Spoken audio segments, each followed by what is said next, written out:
آج کی ویڈیو میں ہم آپ کو ایک پاک دامن عورت کا قصہ بیان کرنے جا رہے ہیں کہ کیسے وہ ایک ملکہ بنی، اس لیے ویڈیو کو آخر تک لازمی دیکھیے گا۔ حضرت سیدنا جعفر بن صادق رحمہ اللہ سے منقول ہے کہ بنی اسرائیل کا ایک شخص سفر کے لیے جانے لگا تو اپنے بھائی سے عہد لیا کہ تم میری بیوی کی خدمت کرو گے اور اس کا خیال رکھو گے۔ اس نے اقرار کر لیا اور یقین دہانی کراتے ہوئے کہا، بھائی جان آپ بے فکر ہو کر سفر پر جائیں، آپ کو کسی قسم کی کوئی شکایت نہیں ہوگی، میں ہر طرح سے آپ کی زوجہ کا خیال رکھوں گا۔ چنانچہ وہ مطمئن ہو کر سفر پر روانہ ہو گیا۔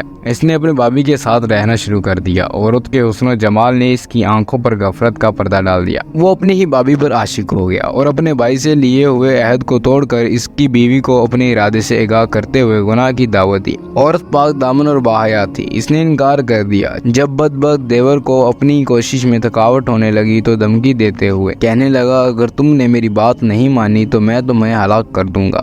عورت نے کہا، اللہ کی قسم میں تمہارے گناہ بری عداوت کو قبول نہیں کروں گی، تم جو چاہے میرے ساتھ کر لو۔ اس عورت کے ایمان فروز اور جرت مندانہ انداز کو دیکھ کر وہ خاموش ہو گیا۔ جب اس کا بھائی سفر سے واپس آیا تو کہنے لگا، میرے بھائی تم جانتے ہو تمہاری بیوی نے تمہارے جانے کے بعد کیا کیا؟ سنو، وہ مجھے بدکاری کی دعوت دیا کرتی تھی۔ توبہ استغفر اللہ، وہ تو بڑی گنہگار ہے۔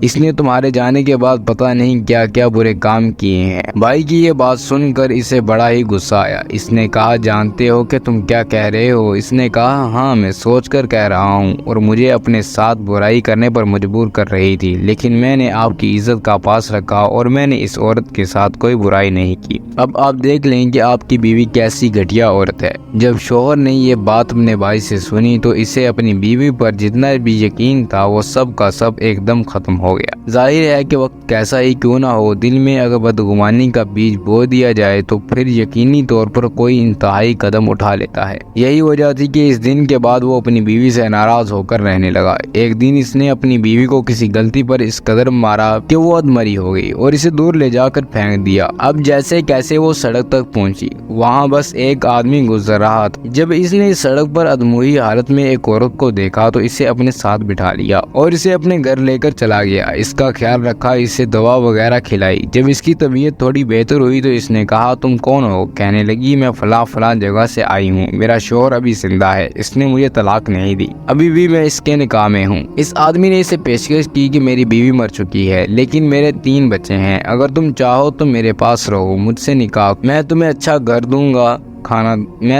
گھر اور کھانا دوں گا اور تم میرے بچوں کا خیال رکھنا۔ لیکن اس نے کہا، نہیں، بلکہ مجھے میرے شوہر سے طلاق نہیں ہوئی، اس لیے میں آپ سے نکاح کی قابل نہیں۔ اس کے بعد اس شخص نے بھی اسے کچھ مال و اسباب دے کر اپنے گھر سے رخصت کر دیا اور چلتے چلتے یہ ایک ایسی جگہ سے گزری جہاں پر ایک غلام کو سزائے موت دینے کے لیے کچھ لوگ اکٹھے کھڑے تھے۔ جب وہ وہاں سے گزر رہی تھی، اس کے دماغ میں خیال آیا کہ کیوں نہ اس غلام کی جان بچا لی جائے، لہذا جو مال و اسباب سخی آدمی نے اسے دیا تھا، اس نے وہ پیسے اس خاندان کو دیے جن کا شدید نقصان اس شخص نے کیا تھا جس کو وہ مارنے والے تھے، اور اس عورت نے اس شخص کو بچا لیا۔ اب اس عورت نے اس شخص کی جان بچائی تو اس کا بہت مشکور ہوا اور کہنے لگا کہ میں ساری زندگی تمہارے قدموں میں گزار دوں گا، آج تم نے میری جان بچائی ہے، تم اتنی عظیم عورت ہو، میں تمہارا یہ احسان کبھی نہیں چکا سکتا۔ اور مزید کہنے لگا، یہاں سے دور میرے پاس گاؤں میں کچھ زمینیں ہیں، وہاں چلتے ہیں، تم اور میں وہاں کھیتی باڑی کریں گے اور اس کے ساتھ پیار و محبت کی زندگی گزاریں گے، چاہو تو مجھ سے نکاح نہ کرنا لیکن میرے ساتھ ضرور چلو۔ اب اس عورت کو پتا تھا کہ میرے پاس رکنے کی کوئی وجہ تو ہے نہیں اور پیسے بھی نہیں ہیں،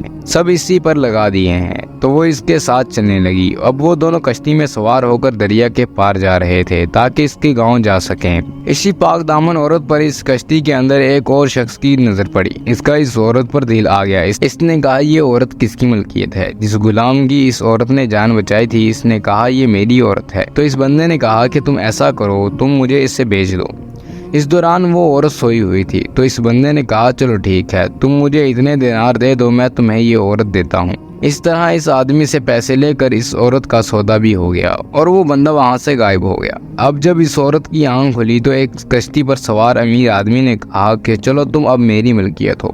اس نے کہا، میں آزاد ہوں، میں تو کسی کی ملکیت نہیں ہوں، چاہو تو اس کشتی کے تمام مسافروں سے پوچھ کہ تمہارا آقا تمہیں فروخت کر چلا گیا ہے۔ وہ شخص جو کہ تمہارے ساتھ بیٹھا تھا اور تمہارے انگوٹھا بھی لگا ہوا ہے، پر لہٰذا تم اب یہاں سے کہیں بھی نہیں جا سکتی، تم میری ملکیت ہو۔ مگر یہ عورت اس بندے سے بھاگنا چاہتی تھی، اور پھر وصولی طور پر ایک دن ایسا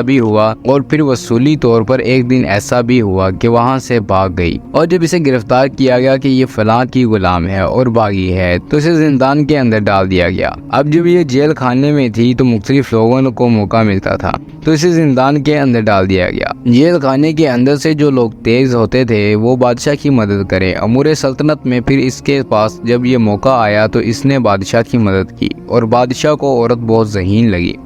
بادشاہ نے اس عورت کو اپنے دربار میں رکھ لیا۔ اب وہ اس سے مشورہ لیتا اور مختلف کام وغیرہ انجام دیتا۔ ایک دن بادشاہ نے اسے دعوت نامہ پیش کیا کہ تم چاہو تو میری ملکہ بن سکتی ہو، لیکن پھر اس نے وہی بات کی کہ میں چونکہ ابھی بھی اپنے شوہر کے نکاح میں ہوں اس لیے میں آپ سے نکاح نہیں کر سکتی۔ بادشاہ نے کہا چلو ٹھیک ہے، تم آج سے میری مومن خصوصی ہو۔ دوستوں وقت گزرتا گیا اور ایک دن ایسا آیا کہ بادشاہ کو ایک مرض لاحق ہو گیا۔ اب اس بادشاہ کا انت اس کے انتقال پر ہونا تھا، اور کچھ عرصے کے بعد بادشاہ کا انتقال ہو گیا۔ جب اس کا انتقال ہوا تو اس کے بعد وصیت پڑھی گئی۔ وصیت میں بادشاہ نے وبا کے دوران یہ لکھا تھا کہ اس کی شادی نہیں ہوئی، بچے نہیں ہیں، البتہ اس کے جانے سے پہلے وہ اپنی جگہ اس عورت کو سلطنت سونپ رہا ہے۔ اب کوئی بھی شخص اس کے ساتھ کسی بھی معاملے میں اختلاف رکھے گا وہ اختلاف پوری سلطنت کے ساتھ ہوگا، اور ایسا کوئی بھی نہیں چاہتا تھا۔ اب جب اس کے ہاتھ میں سلطنت آئی تو اس نے پورے علاقے کے لوگوں کو یکجا کیا اور ان میں سے کچھ لوگوں کے نام لے کر انہیں الگ کیا۔ یہ سب وہ لوگ تھے جو کہ اس کے ساتھ زندگی میں برا کر چکے تھے۔ اس نے سب سے پہلے اپنے شوہر کو الگ کیا،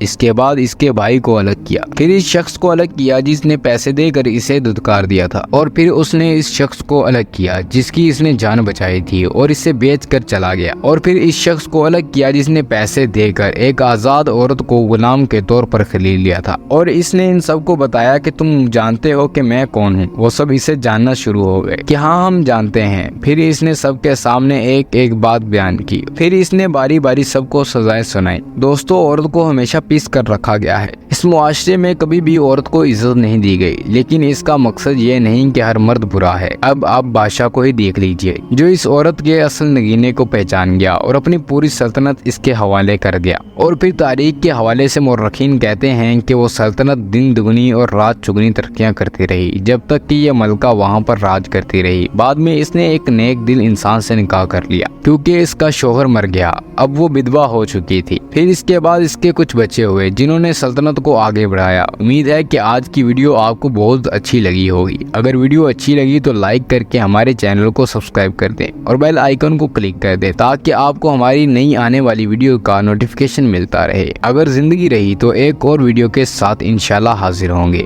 ابھی ہمیں اجازت دیجیے، خدا حافظ۔